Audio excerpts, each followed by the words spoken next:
Mr. Good to President. see you, pal. Good to see you. Tribuners, dunia saat ini sedang tidak baik-baik saja. Perang Ukraina sudah memasuki tahun ketiga. Serbuan Israel ke jalur Gaza telah merenggut puluhan ribu nyawa penduduk Palestina.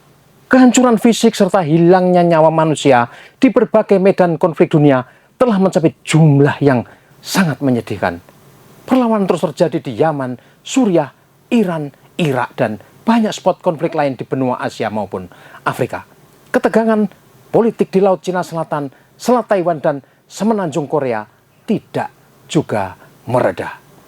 Tribuners, inilah Global Views, sudut pandang kita tentang ragam konflik internasional yang berdampak signifikan kepada kita semua.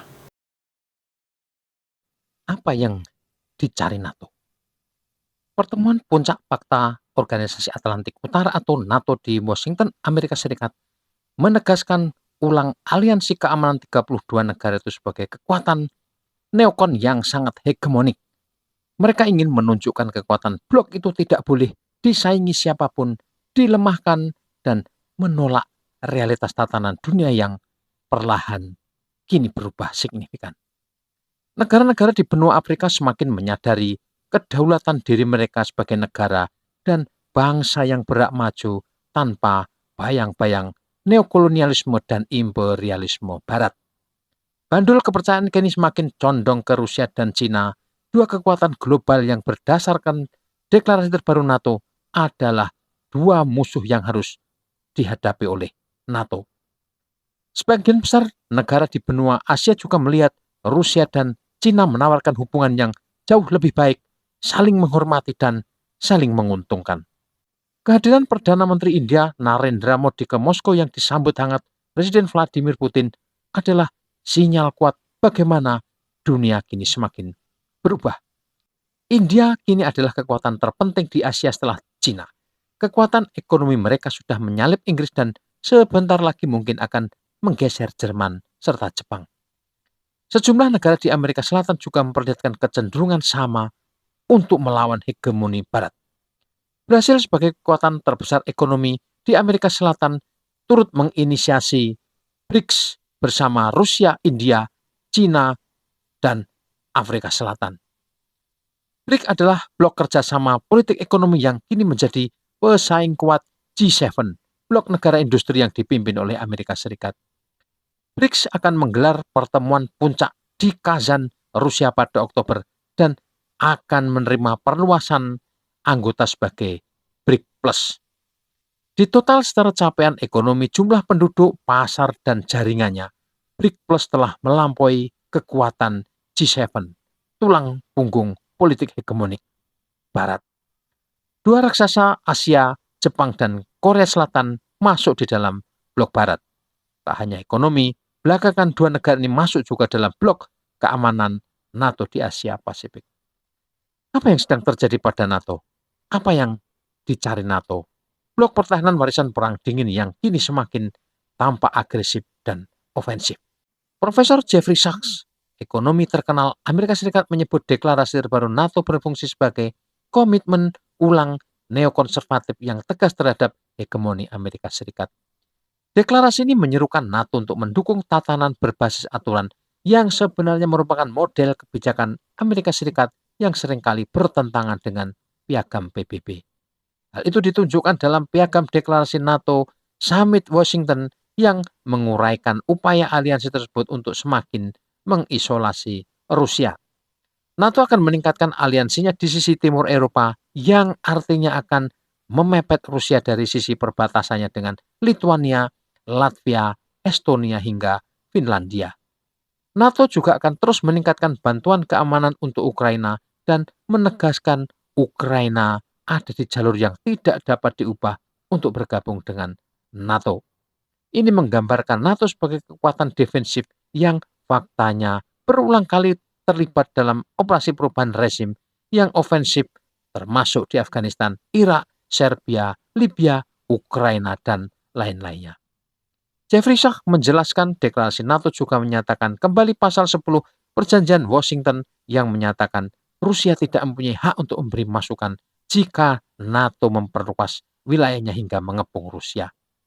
Secara keseluruhan, NATO juga mendeklarasikan hak untuk menggunakan kekuatan dimanapun di dunia, baik dengan dalih demokrasi, hak asasi manusia, atau memerangi terorisme.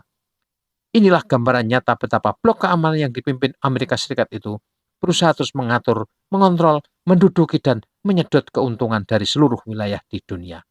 NATO Summit Washington menunjukkan negara-negara NATO telah memulai jalur konfrontasi dan mempersiapkan semua keperluan perangnya. Dipimpin Amerika Serikat, NATO, dan negara-negara satelitnya memobilisasi sumber daya maksimum untuk mempertahankan hegemoni mereka yang nyatanya gagal. Prancis misalnya, di tangan Presiden Emmanuel Macron tampak begitu agresif menyokong Ukraina dan berulang menyatakan permusuhannya dengan Moskow. Macronlah tokoh NATO dan Uni Eropa yang menawarkan gagasan pengiriman tentara Eropa ke medan tempur Ukraina. Ide Macron tampak seperti wacana, tetapi realitasnya Prancis telah menempatkan tentara komandonya di Ukraina dalam jangka waktu cukup lama. Bersama sejumlah negara NATO lain, mereka mengirimkan kelompok-kelompok tentara yang disamarkan sebagai kontraktor keamanan atau tentara bayaran.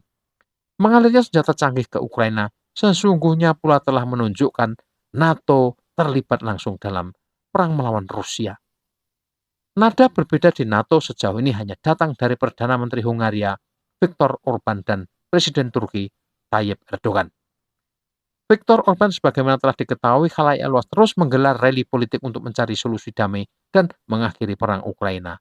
Ia telah bertemu Volodymyr Zelensky, Vladimir Putin, Presiden Xi Jinping, dan Donald Trump. Viktor Orban adalah penentang kuat campur tangan militer NATO dan Uni Eropa di Ukraina. Sementara Presiden Erdogan menentang rencana aliansi NATO dengan Israel. Tapi ia tidak banyak bersuara dan tidak banyak bermanuver terkait dengan perang Ukraina.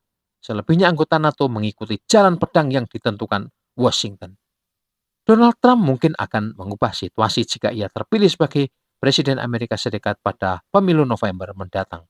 Di sisi lain, deklarasi NATO Washington juga sama sekali tidak mendengarkan sikap dan pandangan Moskow dalam konfliknya melawan Ukraina. Ini menggambarkan peperangan di Ukraina memang kehendak Barat. Perang di Ukraina adalah kehendak NATO, perang di Ukraina adalah kehendak Uni Eropa, dan tentu saja di baliknya adalah kehendak para penghasut perang di Washington. Mereka tidak pernah mau melihat dan mendengar apa yang terjadi pada 2014 di Ukraina, apa yang menimpa Donbas sejak itu, dan hanya melihat masalah sejak 24 Februari 2022 ketika pasukan Rusia menderu menuju Ukraina. Tribuners, NATO Summit 2024 di Washington mengundang pemimpin Jepang, Korea Selatan, serta Selandia Baru sebagai partisipan. Mereka memang sejak lama adalah satelit politik militer Barat di Asia dan Pasifik. Pelibatan tiga negara itu menegaskan NATO benar-benar ingin eksis di Asia Pasifik. Setelah membentuk AUKUS atau Aliansi Militer Australia, Inggris, dan Amerika Serikat, blok NATO ingin menggandeng Jepang, Korea Selatan, dan Selandia Baru guna menghadapi perluasan pengaruh Tiongkok. Kita tahu di berbagai medan konflik berdarah di semua penjuru planet ini, campur tangan kekuatan Barat begitu mendominasi